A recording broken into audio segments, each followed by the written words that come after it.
কোনো দলের আমরা বিরোধী না, যারা অন্যায় করে তাদের বিরোধী। আমাদের আইনি ভিত্তি এখনো প্রতিষ্ঠিত হয় নাই। আমরা আমাদের জুলাই সনদ চাই। অন্য কোনো দল বা কোনো ক্ষমতাধর গোষ্ঠী যেন এসে বলতে না পারে যেটা দাঙ্গার শিকার আমরা করেছিলাম। ফেব্রুয়ারিতে যে সরকারি নির্বাচন হবে, যে কোনো সরকার আসবে, তারা যদি আবার অন্যায় করে আমরা তাদের বিরুদ্ধে আবার জুলাই যোদ্ধারা মাঠে নামবো।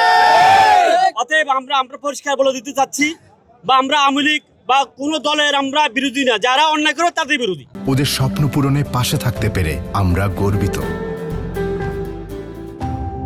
জুলাই সনদে যে আইনি ভিত্তিটা হয়েছে শহীদ এবং আহত পরিবারকে ওইখানে আইনগত সুরক্ষা দেওয়ার কোনো কিছু নাই। এবং ঐক্যমত কমিশন যেখানে চা খাওয়ার কমিশন বসাইছে, ওইখানে হচ্ছে যে আহত এবং শহীদ পরিবারের কোনো প্রতিনিধি রাখা হয় নাই।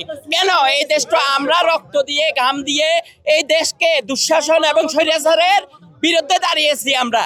তাহলে এই স্বৈরাচারকে দূরানোর পরে এই ঐক্যমত কমিশন কেন শহীদ ফ্যামিলির লোকদেরকে রাখা হয়নি, ফ্যামিলির প্রতিনিধি কেন রাখা হয়নি, এবং শহীদ এবং আহত কাউকে রাখা হয়নি এই ঐক্যমত কমিশন?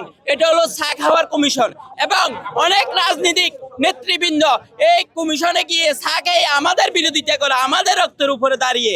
সুতরাং আমরা এগুলোর তীব্র নিন্দা জানাই, কারণ আমাদের কোনো প্রতিনিধি এখানে রাখা হয়নি ঐক্যমত কমিশনে।